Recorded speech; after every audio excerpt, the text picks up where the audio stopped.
I'm Larisa Miller.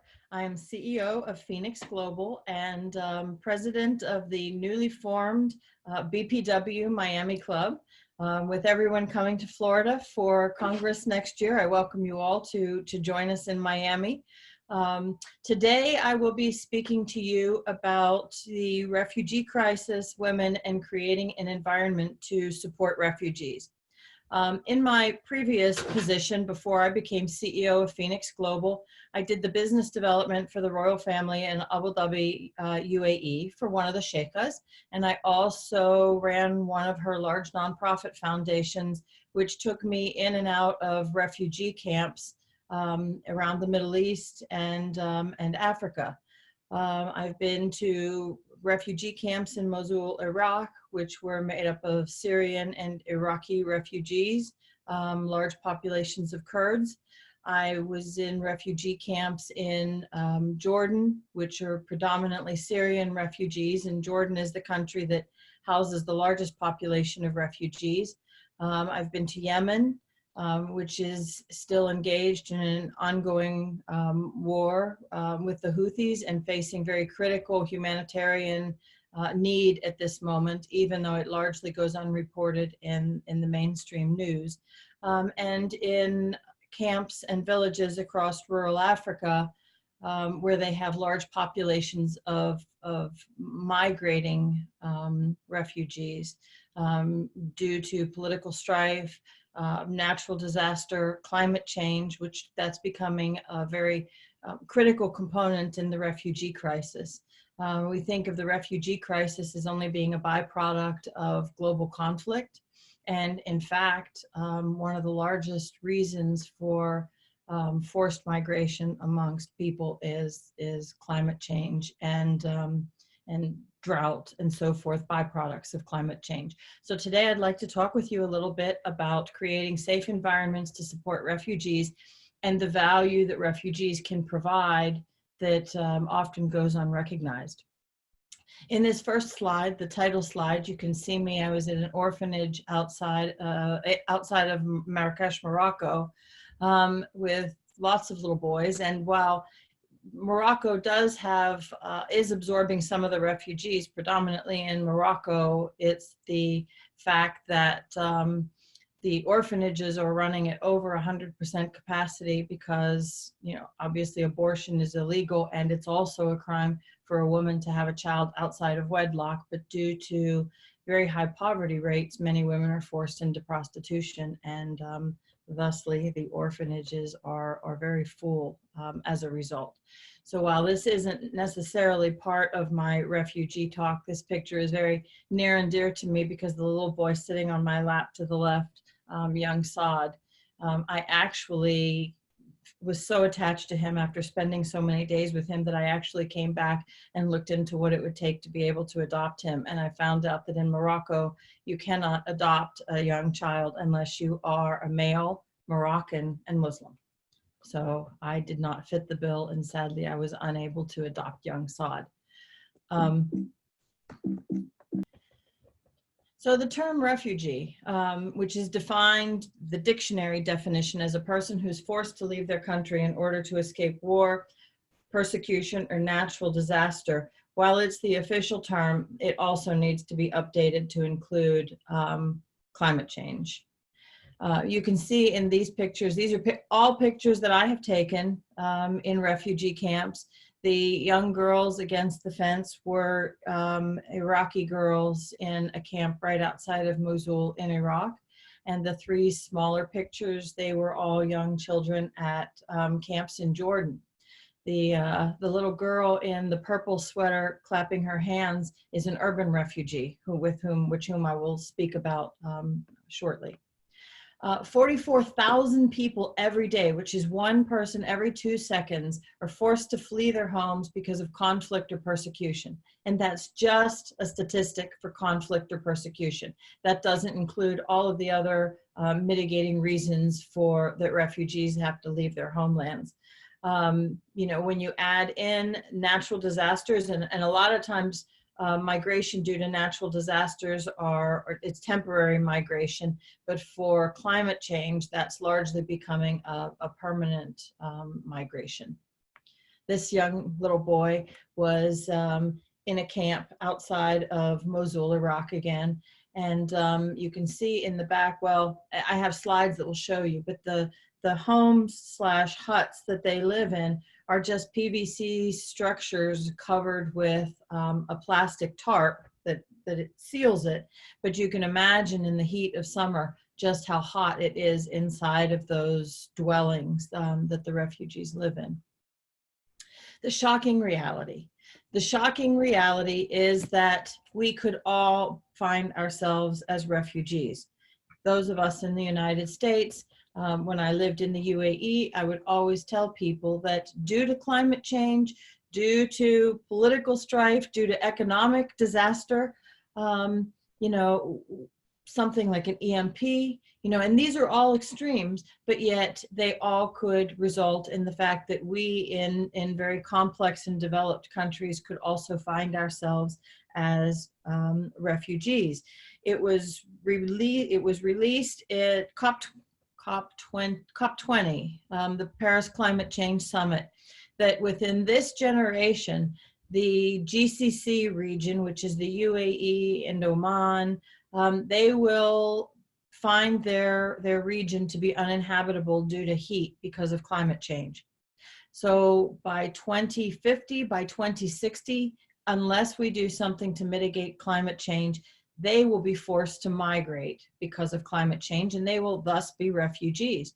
And you have a very educated, developed, and complex society who are now forced to be refugees. In the United States, we look at the hurricane that struck Puerto Rico. We look at Hurricane Katrina that hit Louisiana back in 2005. Those residents of Louisiana, many of them lived in tent cities for years after the hurricane. Last year in 2018, we had Hurricane Michael that hit here in North Carolina. And for an entire week, we had no grocery stores that were open, no gasoline, and our major interstate highway, which is Interstate 95 that connects the north to the south, running all the way to Miami, it was closed for almost 2 weeks because the road had buckled. As climate change is occurring, and it is occurring, and the weather patterns are getting far more extreme, we're going to find ourselves the victims of more of these superstorms. And globally, these superstorms will really upset civilization as we know it, no matter how complex and developed the civilization is. And we could very likely find ourselves as you know, migrating refugees. You know, IDP camps are very prevalent across the world. And I think in the United States, if something would happen, we would be internally displaced, obviously. And that's one of the biggest concerns. But we're finding that folks who are internally displaced for long periods of time wind up integrating themselves into the new community where they are, and they never find their way back to their original homeland, which is a concern that needs to be addressed. Sorry, I'm going backwards. This slide right here was again taken in Mosul, Iraq.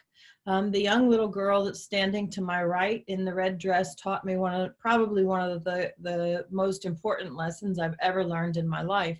And that is, she spent the entire day with me, attached to me, either holding my hand or with a firm grip to my pant leg. And they tried to separate her from me at one point as the delegation was going through the camp. And I asked to keep her with me because she was so attached to me. And we spent the entire day together with nothing but touch and affection as our means of communication, because she speaks Arabic and I speak English. And at one point later in the day, we were crouched down alongside the wall against a building in the camp. And my friend Maktoum, who you can see there to my right, asked her name was Nala, in Arabic, "What do you want?" And she replied, "I don't want anything. I have everything I need," with a big smile. And it was at that moment that I realized one of the most important lessons that I would ever have. And that is, you know, we want everything. We want more. We get something, and now there's the next thing that we want. And our children want. And yet there's always something more that we want even after we attain it. And here's a little girl who had mismatched shoes, and she had no coat and no toys to play with. And yet to her, she had everything she needed. She didn't want anything more. She just was happy the way it was, with a little bit of affection and a little bit of attention. And that was one of the most significant lessons that I've ever learned. I keep going backwards on my slides, and I apologize. 68.5 million individuals have been forced to migrate as a result of persecution, conflict, violence, human rights violations. This is equivalent at this point to the entire population of France. So every day that ticks by, every year that goes by, where we have these conflicts that are forcing migration, that population is increasing. Nearly 1 in 100 people worldwide have been pushed out of their homes due to war or political instability. That's a very shocking reality. And that is modern times. That's not considering our grandparents who had to leave Europe or Israel or the Far East. That is just within this century so far. 1 in 100 people have been pushed from their homes. That's a significant number. The refugee camp on the far left was Azraq in Jordan. And that's a good example of what the little houses look like. So they're just little rounded huts made of PVC pipes covered in a PVC plastic. And oftentimes there's up to 10 family members living in these tiny huts. If you look at it, it's not much bigger than a camping tent, where you would have 2 or 3 people sleeping comfortably, and yet they have up to 10, and their kitchen area in it. And they have very crafty and artistic ways of positioning themselves so they can sleep at night. But you know, the true humanitarian crisis is that these are the people that have done nothing to deserve the circumstances from which they're forced to live. And yet they're forced to live essentially like animals in many cases because they have no other options. And collectively, we have to work together for a solution, because this is unacceptable in this day where mankind should be looking at how we come together and collaborate, us against the problem instead of creating the problem by being against one another. The little girl in the middle was at a refugee camp in Iraq, and she was filthy dirty, but the cutest little thing with the biggest smile. Her little teeth were missing, just like any child, just like our children when they're 5 and 6 years old. And it really reminds you that if these children have a reason to smile, there is no reason that we all can't find a reason to smile each and every day. This picture that is the second to the right, that was a different camp. That was the camp in a different camp in Iraq, and they were basically small metal sheds. As you can see, there were no windows, and the families lived inside of those. Many of them would cut a hole in the side of the shed, and like you can see on this one, they have more or less a wooden overhang that they can bring down so that there's some fresh air that comes in, and so forth. But most of these children have been born in refugee camps, and this is all they've known their whole life. So, you know, you can see the two there, they smile. And to us, we would have absolutely no reason to smile. And they can still find a way to find some happiness in their lives. Urban refugees, this is a type of refugee that most people don't think of, yet it is the most common type of refugee. An urban refugee is one who has either made the choice to or been obliged to settle in an urban area rather than being herded to a refugee camp. In Jordan, the refugees are largely urban, although Jordan also has the largest number of refugee camps. But the refugees are largely urban. And it's been a challenge for urban refugees to this point because many of them had to live illegally within the city. They were ineligible for employment. Their children were ineligible for education. There were no financial funds available to them. And it was really more or less of a situation where they had to exist by panhandling or whatever meager means they could find to be able to bring an income in to support their family. That's now starting to change as cities recognize that urban refugees are not going to be going away. They're going to be a part of the residency makeup of the cities, and they are now starting to find ways to initiate programs for employment, ways to help these refugees become economically stable and thus contribute economically back to the community. They are recognizing the need for social congregation amongst the urban refugees, in that they are putting in social centers and schools that are targeted for a specific ethnicity.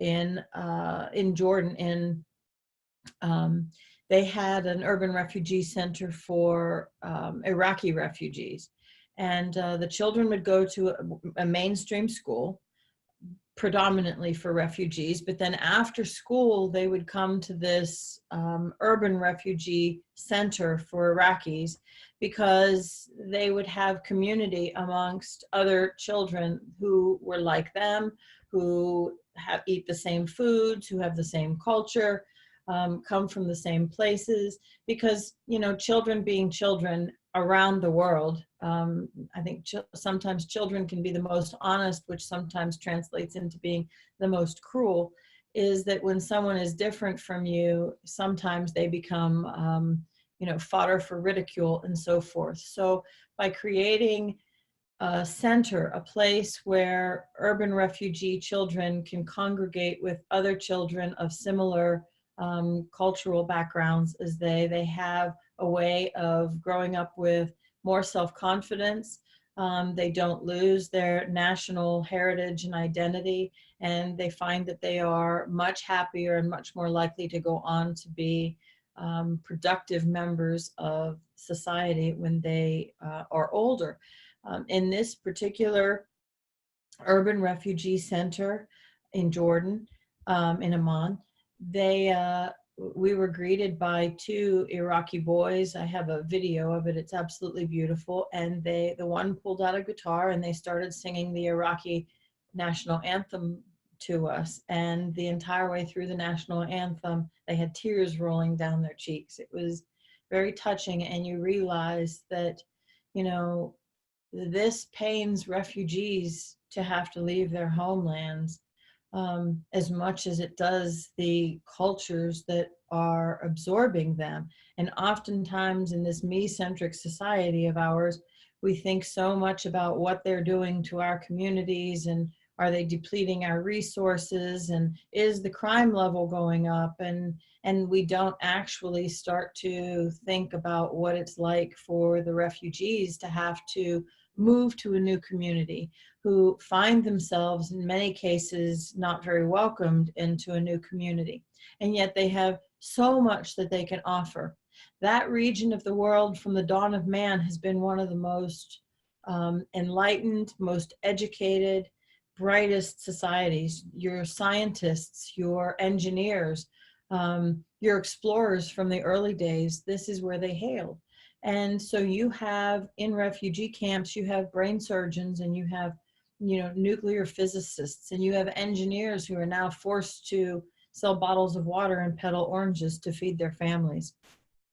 70% of the world's refugees are urban. Urban refugees have a much better chance of rebuilding their lives, I think, for obvious reasons, than refugees in camps, because they do have the opportunity to access the infrastructure that the basic community has, so they can find ways to, you know, access education and find ways to earn a meager income and thus be able to procure products on the open market and so forth. Whereas refugee camp refugees are fairly well confined to just the camp, and they're at the mercy of what's brought into the camps as far as food and products that they need just for their own basic cleanliness and hygiene and sustainability of life. Studies show that refugees are not a societal and economic drain. Rather, refugees and asylum seekers tend to have a positive impact on communities, but only on communities who choose to embrace them. The communities who restrict them, who forbid them from employment, who block them from access to education, those are the communities that are finding that they are facing economic challenges due to the burden on their communities. Whereas societies who recognize that you do have doctors and you do have lawyers and you have women who are very talented and adept at garment making and so forth, that if you infuse them into your society and you make them a part of the community, not only are they contributing to the society through their labor and skills, but also by the fact that now they are able to become consumers within your community and your society. You know, I look at the United States, I use this as a comparison all the time. And while the United States has somehow managed to get away from the fundamental reason that we were founded in the first place, which was to be a home for religious freedom, we had Ellis Island. We welcomed asylum seekers from countries who were facing strife and turmoil due to war, due to economic downturn. We welcomed them in. They were proud to be here. They were thankful to be here, and they worked very hard to be productive members of society and contribute. My grandfather worked in a steel mill in Pittsburgh, you know, my family having come from Hungary. They owned a home, they owned a car, they were, you know, what do I want to say? They were contributors to the community. And what we find is that cities around the world that recognize this are finding that they are having positive gains, both economically and socially. And the cities who are being very restrictive or confining the refugees are the ones that are having the largest economic burdens. They give positive contribution to the host economy through labor, through cash, through trade. Refugees are users and in some cases creators of technology. You know, technology has been building for the last 100 years. None of us are new to it, but many of these refugees are forced to flee fairly recently, within the first half of this century, the first 2 decades of this century. So they are adept and knowledgeable with technology. Several of the refugees have developed really pioneering technologies. I look at, there were some teenage refugees that fled from Syria, fled from Aleppo, and they are now in a camp in Iraq. And they've started an online platform for people around the world to be able to learn Arabic.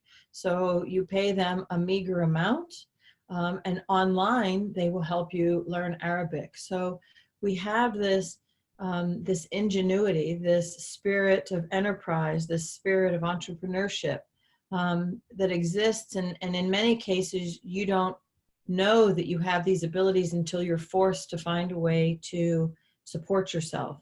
And, you know, with technology being the way forward in all sectors, from agriculture to energy to healthcare to finance to education you know, we can benefit from the fact that refugees have knowledge, skills, and education, which can provide positive returns to those of us who are welcoming them and finding ways to integrate them as productive members into our own communities.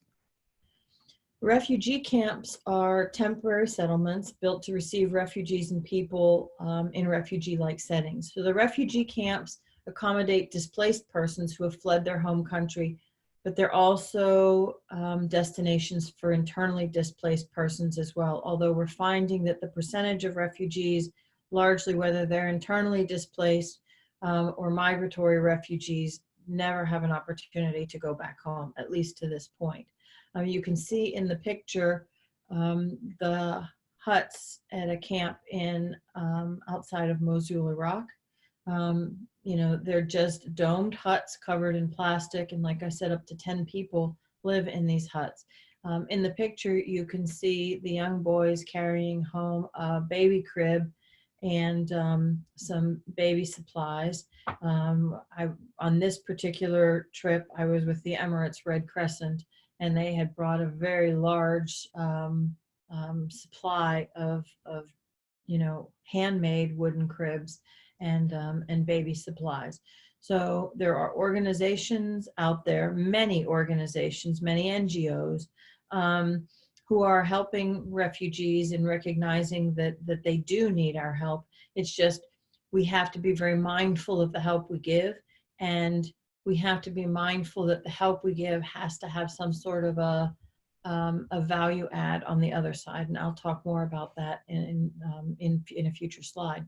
So 2.6 million refugees live in refugee camps, and I can tell you that refugee camps are atrocious places. The people are very grateful to have a place to live, but we would not want to live in a refugee camp. We would not want our children to live in a refugee camp. And the sheer humanitarianism in each one of us should dictate that it should be our global goal to make sure that those who are forced to live in refugee camps eventually have a chance to return home and have productive and normal lives once again. Albeit normal is very subjective, because normal for one country is different from another, but no one should be forced to live like the refugees.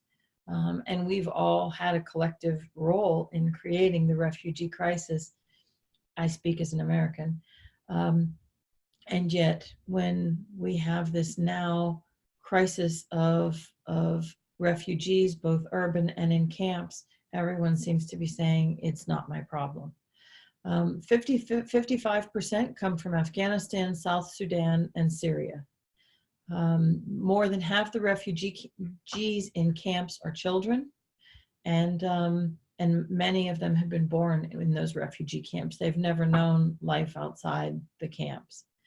People living in refugee camps often suffer from malnutrition because there is regularly not enough food to feed the entire camp. So they are at the mercy mostly of humanitarian organizations sending in food and water. In several of the camps I was in, many of them have enough for one meal a day for the family, and that's it. And you know, when I was at a particular camp in Iraq, and we were doing a walkthrough of the camp. You know, I'm usually the only woman there, you know, in a congregation of men.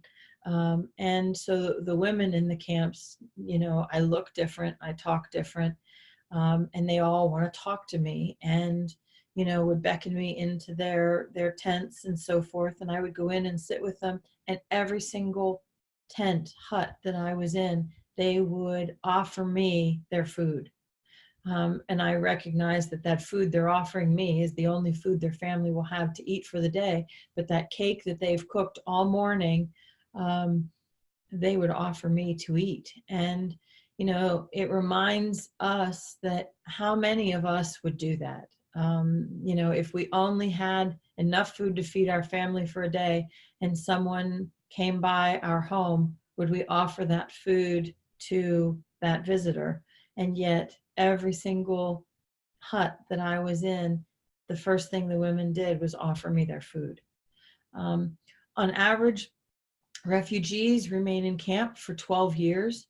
Now, that statistic is growing very rapidly, and as conflicts continue, you know, and that that was a statistic, I believe, from 2016.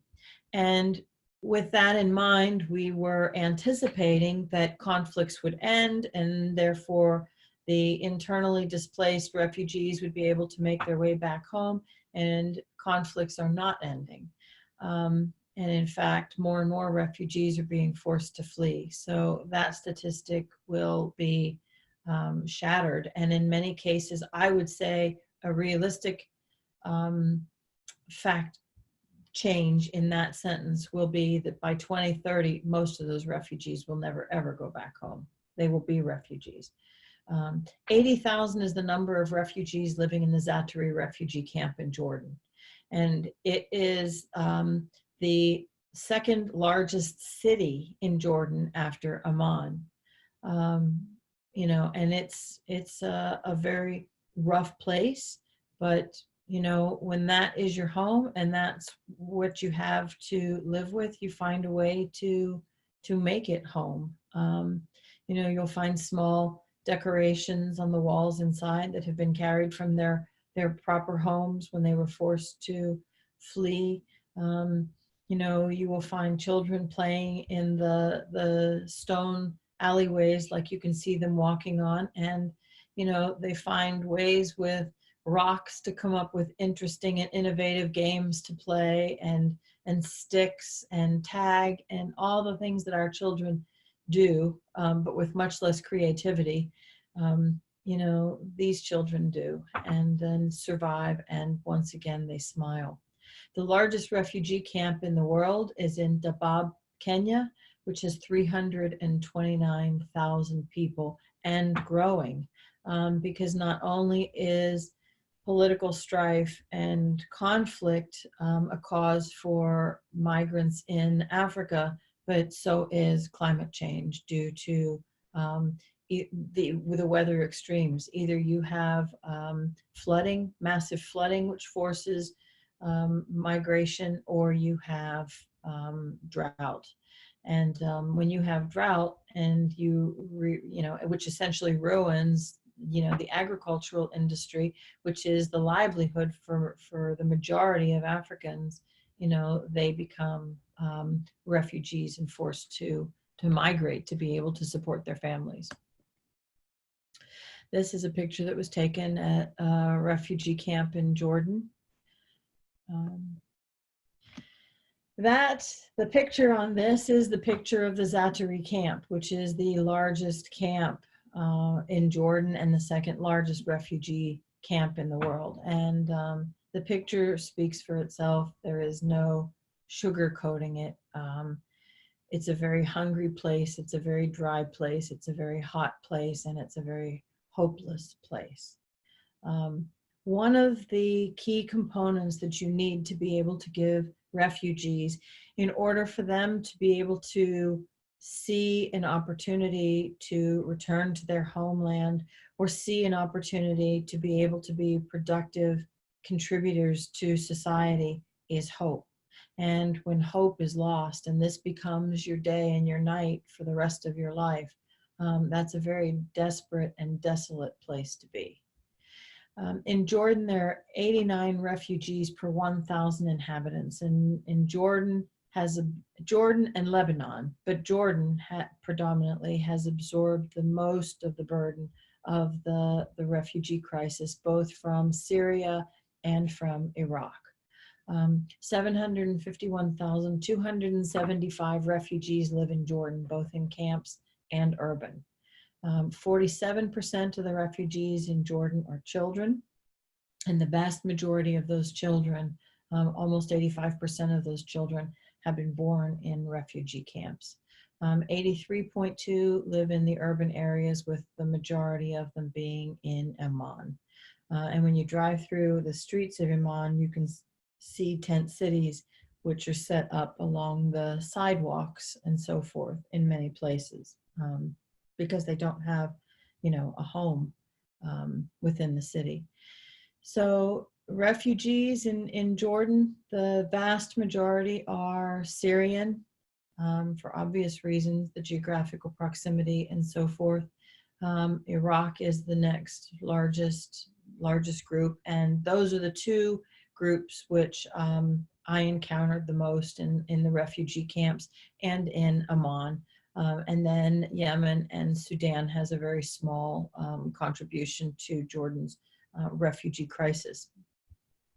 80,000 refugees live in the Zaatari camp, which is comprised of rows of the prefabricated shelters like I described, although in Zaatari, they're all a bit different. It's a mishmash of basically anything you can put up to create a dwelling.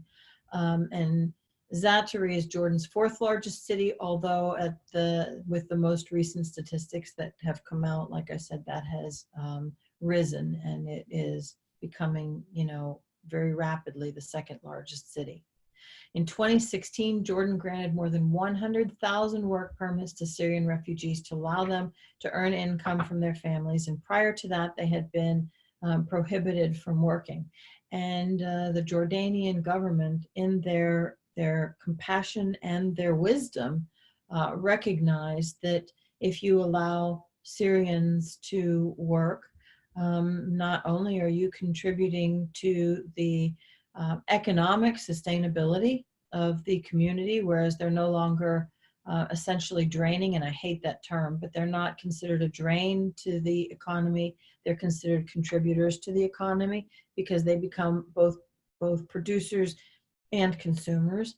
But they are educated people and they are skilled trades people, so they provide a valuable benefit to the economic growth of Jordan as well. This is a picture also. This one actually, I believe, was from Iraq. And this is a larger picture of the one that I had showed you earlier, where you can see that these are very solid metal structures, but they've cut squares out of them where they make that lift up awning so they can at least get some fresh air in and daylight into the house during the day. Otherwise, it's almost unbearable. In a Middle Eastern and Levant summer, it gets very hot and very humid, and we would have a much bigger crisis than the one we have if they didn't have some way to be able to aerate their homes. These are two young children, both of whom were in the Azraq refugee camp in Jordan. It's the sweetest little faces. This was also in Jordan. When we were there, again, I was with the Emirates Red Crescent. They held an event where they gathered all the children into a community center there and then delivered school supplies and stickers and so forth that was provided by Dubai Cares, which is one of the most, alongside the Emirates Red Crescent, Dubai Cares is making a very valuable contribution to the well-being of children in refugee camps. There's a larger picture of the little girl who had her front teeth missing, just like any one of our children would, and in her mismatched donated clothes, she had this glum look on her face until you actually went up to her, and then you got the biggest, cheekiest cornrow smile you ever saw, with, of course, a few kernels of those corns missing as her teeth had fallen out. But she was just the cutest little thing. And in Iraq, again, this is a larger picture of the one that I showed you earlier with my friend Maktoum to my right, and the little girl Nala, who was my buddy for the day, also to my right. And it was very difficult to say goodbye at the end of the day. There were tears on both of our parts because I had become very, very attached to her. And you can see, back to this slide, that because we were coming, many of them only have two outfits, the children. They have their everyday play outfit, and then they have something that is considered a little bit nicer, although nothing ever matches because or is sized appropriately because it's all donated clothing. But because we were coming to visit that day, they all put on their best clothes that they had. And so she had this red dress that she was very proud of. And when I arrived, I had a scarf around my neck, and she had borrowed a scarf, which I assume was was one of her mother's Shayla's and had it around her neck like I did when I first arrived. 247,057 Iraqi refugees live in other countries. And in the last year, and now I can honestly say presently, that number is growing. 302,000 Syrian refugees live in Iraq, and that was the majority of the camps that we visited were an equal makeup of Iraqi and Syrian refugees. In fact, some of the Iraqi refugees in the camps in Iraq, as we were driving in, we would drive through a village that had been decimated during the war, you know, with the buildings in shambles and the weeds having grown up all around it. And one had a bicycle stuck out of the second story side of the building because it hit with that much force. And yet less than a kilometer up the road is the refugee camp of all of those who had been displaced out of that particular village. So their village sits in shambles and disrepair, while right up the road they're forced to live in a refugee camp. And I appeal to every single country that has a role in these conflicts that after the conflict is over, you know, as a way to A, prevent anarchy, but B, just as a humanitarian return to the country that we've all had a part of destroying, it's up to us to collectively do nation rebuilding for these people so that they can return to their homes. 1.5 million Iraqis and Syrian refugees have moved into the Kurdistan region of Iraq, where 25% of the population is displaced. And staying in Erbil, which is the Kurdistan region of Iraq, I mean, the history in that city is outstanding. It's absolutely beautiful. The people were so kind, but they are also absorbing many refugees from around Iraq and Syria. 8.7 million people in Iraq are in need of humanitarian need, basic needs, medicines, vaccinations, clothing, water, school books, you know, and education should not stop for a child simply because they are internally displaced or because they are a refugee. Due to overcrowding in camps, more than 700,000 displaced Iraqis live in informal settlements. And what that is essentially an unofficial camp. It's a camp that they come together to create, which may be in the middle of a field somewhere or alongside a road somewhere, where they have their own makeshift tents. They live in a communal setting, and that's largely how they are being forced to live. In Iraq, you can see that the vast majority of refugees are Syrian. This is a closer look at what the PVC huts are like. Easily 10 members of the family live in there because you have many times both sets of grandparents. You have the parents, then you have all the children, and in some cases, a fourth generation there as well. Right when you walk inside, they usually have their little kitchen on the floor, which is a kerosene hot stove, which causes so many fires and so many burns. And they cook for a family of 10 on that little tiny hot stove, you know, with whatever instruments and utensils that they have to be able to do so. You have to remember that many of these refugees flee their homes with absolutely nothing except what is on their back. So it's not like they're taking a bag of their prized family possessions or, you know, their kitchen implements or their children's toys. They are literally leaving overnight with nothing else but what they have and what they can carry, which for parents is usually small children. This is an image in another one of the refugee camps that I visited in Iraq, and there is a picture of the stove that they cook on. You know, it's either a kerosene stove or a wood burning stove, and you can see it just holds a dinner plate on the top, nothing more than that. So you can gauge how difficult it would be to prepare a meal for a family of 10 on that as your primary cooking instrument. And there again, you can see the inside of this particular tent. This was a family, and that is what their kitchen looks like on the right. This is a bigger picture. Actually, this one I have, this says Mosul, Iraq, but no, this was in Iraq. It was not Jordan. This was in Iraq. But this is a view of what the community looks like. This is a different camp in Iraq, and this is the one that I visited where I would stop into the little huts and visit with the women, and where they were offering me their food.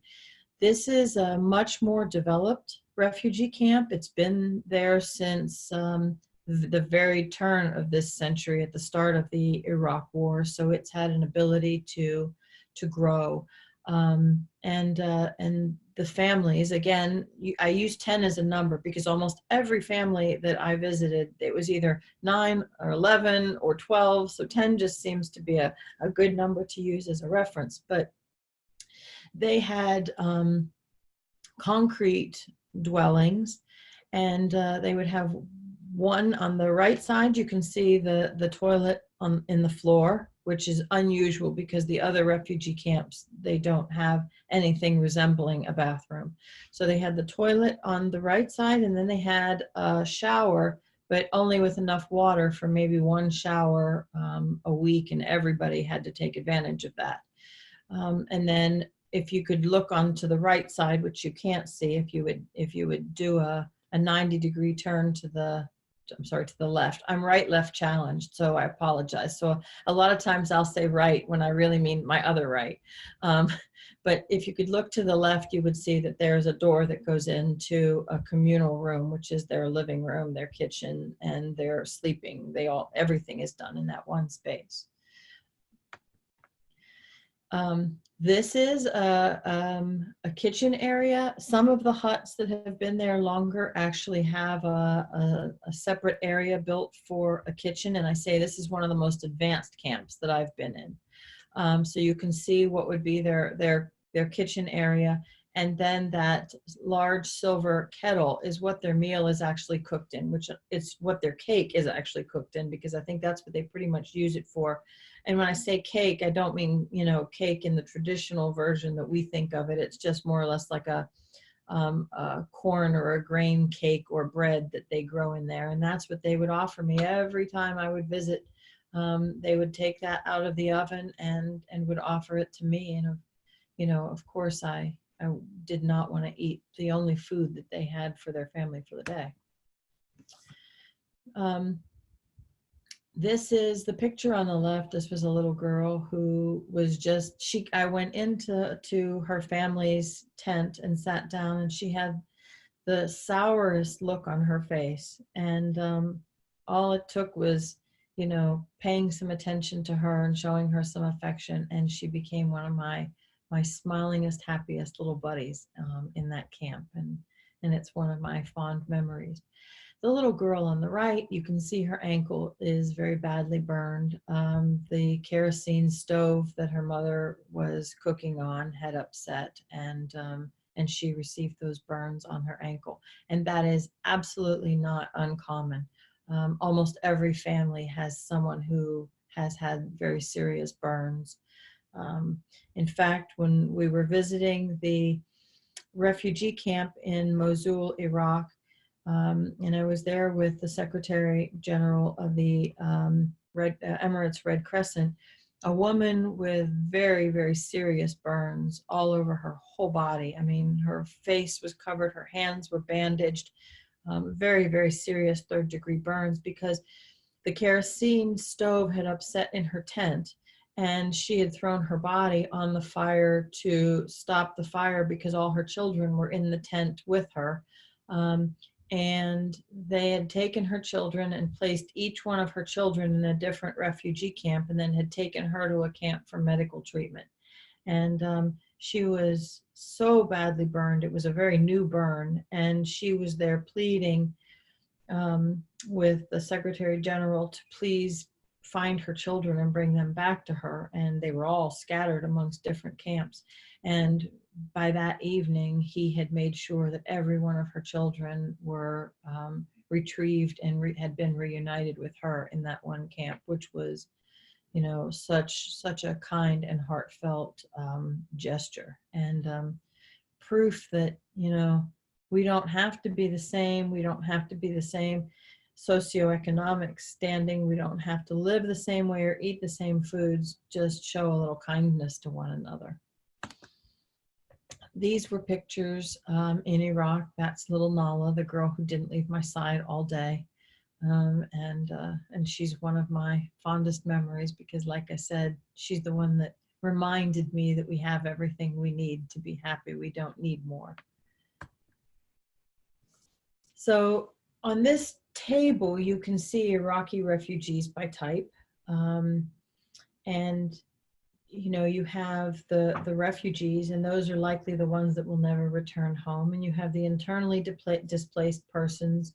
The goal is that someday they will get to go back to their homes. But as the conflicts continue and as they are rooted in these refugee camps year upon year and longer, they begin to get themselves established there, and going home, whenever that will be, is getting to be more and more of a remote possibility. You can see they have very few asylum seekers in Iraq, obviously. I mean, Iraq is not the place to be seeking asylum. They do have a few returned IDPs, although I think now with the new conflict in Iraq, that number will be changing because many of the returned IDPs were from the Kurdistan region. And now that region is playing very, very heavily into the most recent conflict. So I'm sure that these numbers will be shifting. The returned refugees, you can see that they're non-existent, which is a sad testimony to the whole refugee crisis in general. And then you have the stateless individuals who actually technically belong to no country. I mean, the Kurds largely fall into that category because, you know, who do they belong to? Who are they? Everybody has a different opinion on that. What I can tell you is they were some of the kindest people that I've ever met. In Yemen, this was at a camp in Yemen. These were the men who gathered to do a traditional Yemeni dance when we arrived.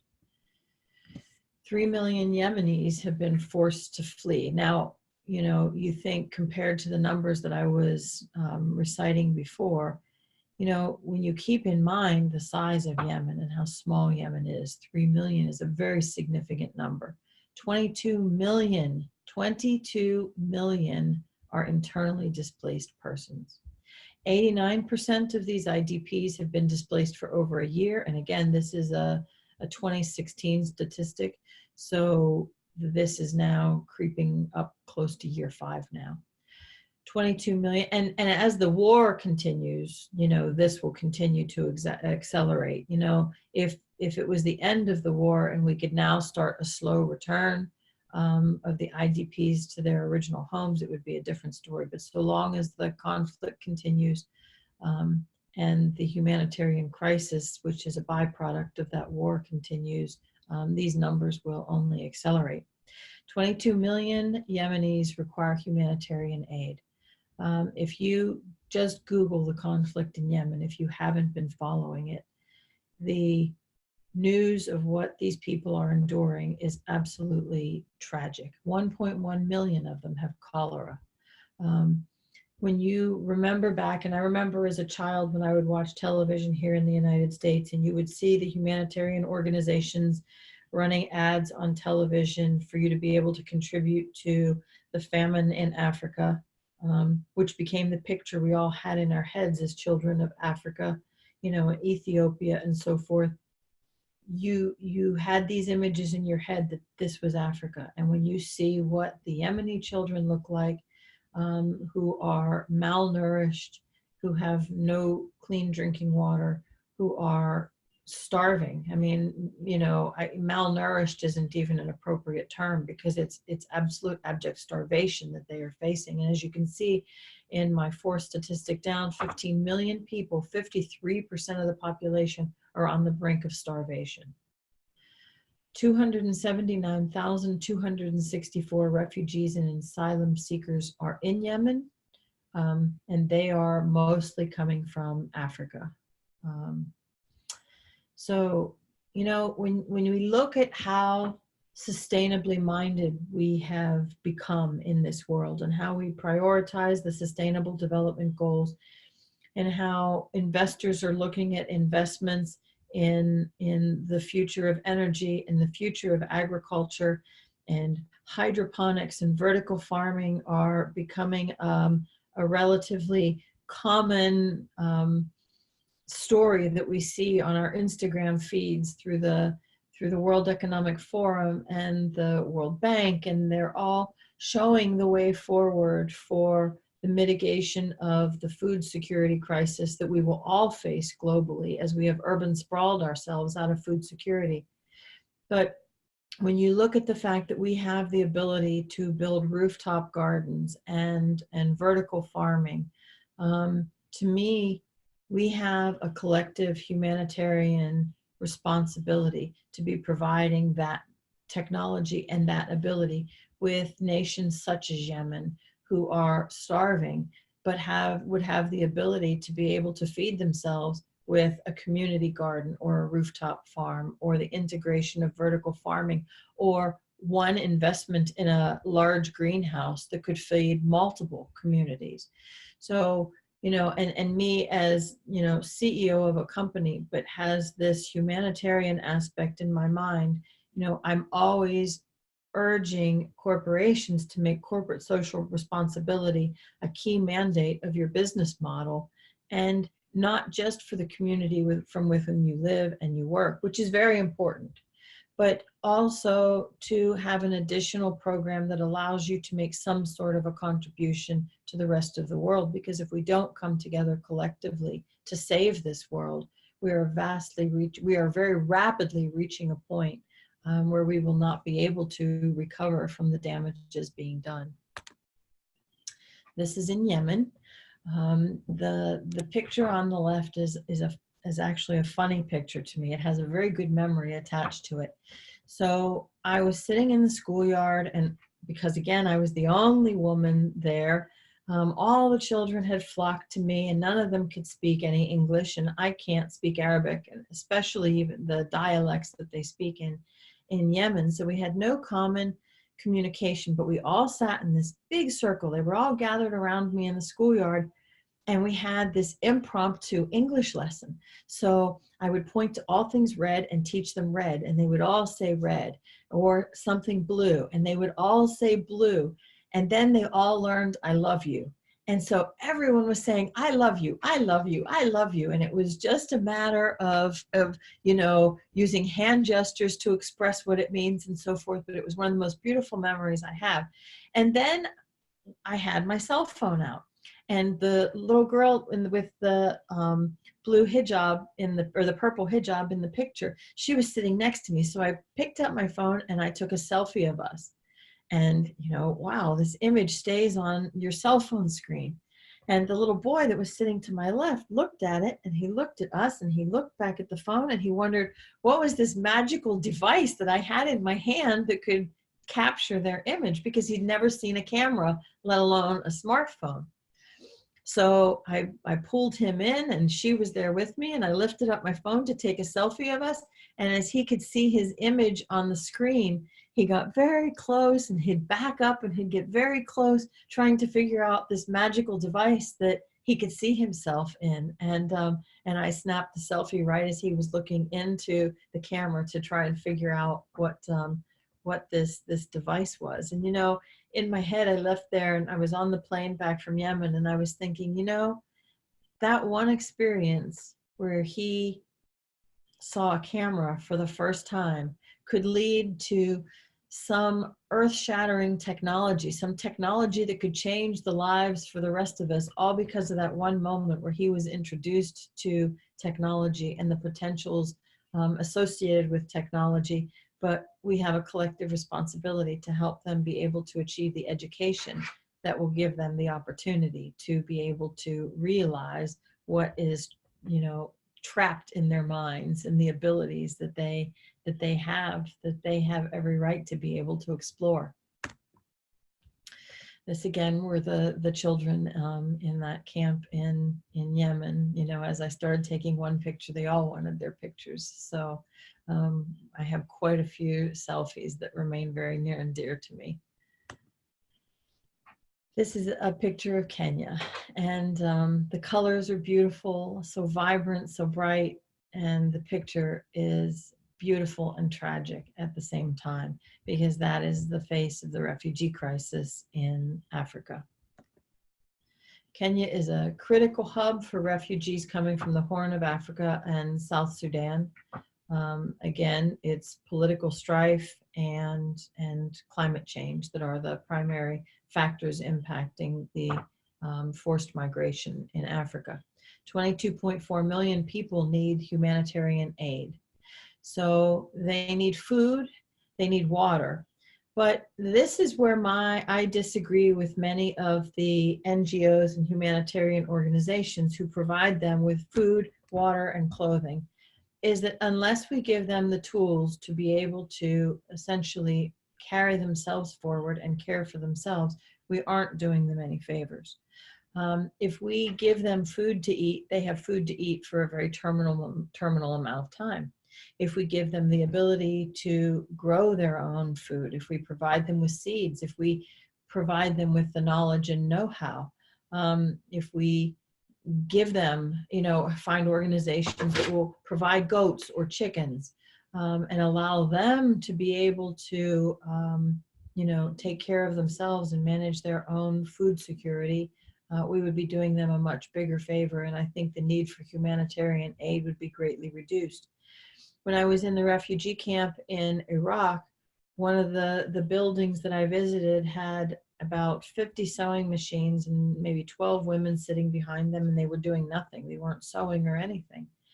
Because what they could be turning into a social enterprise for themselves, there was no need or demand for it, because so many organizations are donating used winter coats or clothes that people have and they donate. So that really limits the ability for these women to be able to turn themselves into entrepreneurs and earn an income. So I think we need to rethink the way we deliver humanitarian aid to people in need around the world. And resources, tools, and knowledge are sometimes way more valuable than just giving them product. Dadaab Refugee Camp is the world's largest camp with 340,000 refugees and asylum seekers as of January of this past year, so as of 1 year ago. However, by the end of this year, the number in the camp is expected to top 500,000. 500,000 in a city with very little food, almost no clean water, with no sanitation. Could you imagine a city in a developed country if suddenly that became the way of life? I mean, how would we all survive? And yet these people, this is how they live. And no one should fundamentally have to live without the fundamental rights that are due to all of humankind. Cholera, just as in Yemen, is a recurring problem in the camp and the cause of many, many deaths. In Morocco, like I said, Morocco does have a refugee problem, but to a much lesser degree. In Morocco, it's just the sheer poverty amongst the Moroccans, and Moroccans are then being forced to flee outside the country. This was an old Moroccan woman carrying her broom back to her mud hut that she lived in. So refugees in Morocco predominantly originate from 38 countries, but there again, more than half of those are from the Syrian Arab Republic. So Syrian refugees are, you know, because almost the entire nation is being forced to flee, they are really finding homes wherever they can have a bit of a welcome. But where Morocco is different is that Morocco has a much more progressive view towards how to care for refugees. And 100% of primary age refugee children will be enrolled in school because the Moroccan government recognizes that an educated person in the country is a person who can contribute value regardless of what their nationality is. And that is a very important thinking that I believe that all countries around the world, especially the most developed nations, need to keep in mind. 100% of the refugees will have access to public primary healthcare centers. So Morocco recognizes that the right to healthcare, the right to vaccinations, the right to be cared for when you're sick is a basic human right, and they're making sure that 100% of the refugees have access to that. So my hat is off to Morocco, and Morocco for sure is a model that we can follow. 1,000 vulnerable refugee families will receive monthly financial assistance.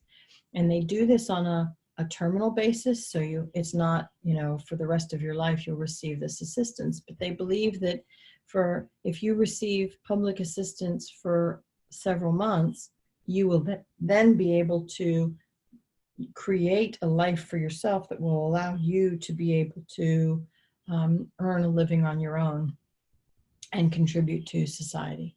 150 refugee households will be supported in establishing their own businesses. So again, my hat's off to Morocco in that they recognize that educated persons, skilled persons, and persons who provide service and value make a very valuable contribution to the economics and the social well-being of the community with which they live. And these are statistics by UNHCR. They're substantiated, and I can definitely say that if the world would follow the model of Morocco, this may be an entirely different world for the refugees and the value that we all receive from refugees. So that concludes my talk today on the refugees. I urge you all to rethink, not believe everything you're told to think, but rethink how you view the refugee crisis, keeping in mind that any one of us could find ourselves as refugees at any period of time. And remember that we have a global responsibility, a humanitarian responsibility to one another as human beings, because we are all human beings, regardless of our race, regardless of our religion, regardless of geographics or socioeconomics or gender. And therefore the humanitarianism that we need to demonstrate to one another. If we took the time to simply be kind to one another, this would be an entirely different world. And I thank you for joining me today.